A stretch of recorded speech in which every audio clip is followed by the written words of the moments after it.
Hi everyone, my name is Sarah Beth, and I just finished reading As I Lay Dying by William Faulkner. This book was published in 1930 and is about 260 pages long. So, fair warning, I did actually DNF this 5 years ago. And it's not that it wasn't that it was too slow. It's not a very slow novel. It's very short, in fact. And I do believe that it moves rather well. It's just I don't really like his writing, William Faulkner's writing.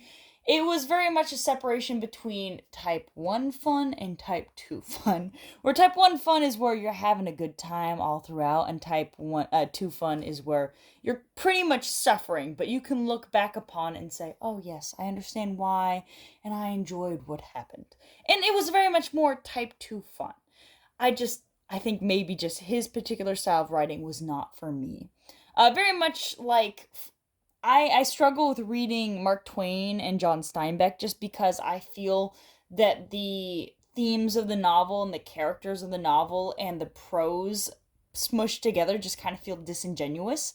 Especially with this novel, where a lot of it is written grammatically incorrect to basically mirror our characters in the way they think because they are poverty in Mississippi, to put it gently. So a lot of the words are very much misspelled, mispronounced, that kind of deal. And I felt that there was these long wishy-washy passages. They weren't even that long, but they were in italics. And I was like, this is just detracting from the novel. All of a sudden, it would just get very poised and uppity. I'm like, you're almost dissing the characters you're writing about. I'm not gonna say that.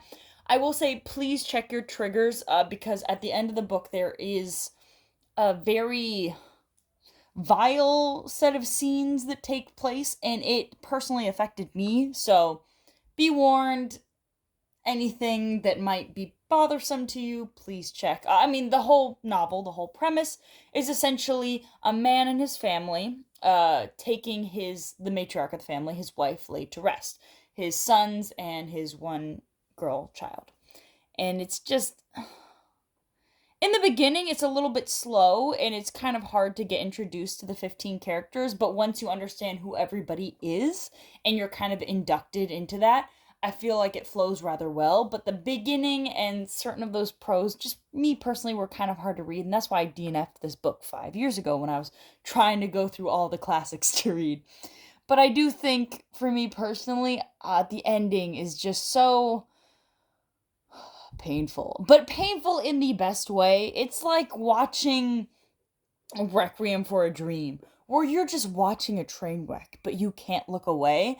I did, in fact, read this in one day just because it's really short, and at times I just kept reading because I had the free time and it was just out of spite. Where I knew that I didn't like his writing, but I was kind of into the story. The best part of the novel is the last 60 pages. The first 200 pages, just for me personally, I was just trying to get through it. I just wanted to get through it. And a lot of things that annoyed me during the first part of the novel, like for instance, a lot of the characters have mantras that they repeat over and over and over. Like, there is a character and his name is Cash. He's the eldest son, and he says, it's not balanced, it's not balanced. And that's basically the foreshadowing for something that happens to him. I'm not going to give any spoilers, despite this fact that this book's almost 100 years old. Just because I think that it is a classic worth reading. I do think that if you have the stamina and the want to read this, I think you definitely should. I think that it is definitely it's such a beautiful tapestry that has been woven, and the tale itself is rather painful. That it's really the end that makes it painful. Yes, of course, you are watching a woman about to go to death, and you see the family politics around it, and who was her favorite son, who was blatantly her favorite son, and I'm talking about Jewel. And you do actually get to see a little bit of flashbacks, a little nonlinear structure. It's not the easiest of reads. I think that aside from the prose, yes, it's definitely, higher hoity-toity kind of prose, which I didn't find very hard, but I can see that certain passages got a little bit tedious with all the very descriptive words, and maybe that's just not my favorite type of writing when considering the dynamics between who is in fact telling the story and then all of these weird passages just stuck in there in between. The thing for me is I can respect the lyrical quality of writing. I think that it was really beautiful, but it just kind of took me away from the story that he was trying to create. My personal opinion. Though I do think that in itself, the book, it's a little bit hard because you almost have to keep in your mind what characters are talking about because they never outright say it.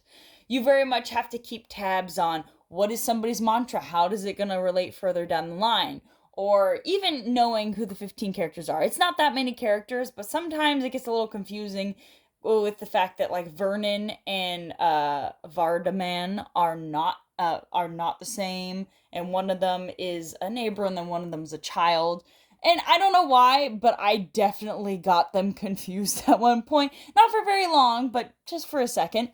I do think that in general, certain points, you just have to keep tabs on what you're reading. It reads like something you'd read in high school literature. And that's what I kept thinking to myself at certain times. I'm like, oh yes, I know William Faulkner is trying to he's making all these imagery and he wants us to take something out of it, like the fact that the buzzards are flying in the sky. And I'm like, sometimes I feel that he tried a little bit too hard with the imagery because he really just wanted us to like, I'm like, I understand. When a body is dead, it is no longer your mother anymore. You don't have to keep bringing it up. It's like she was a was and was a she.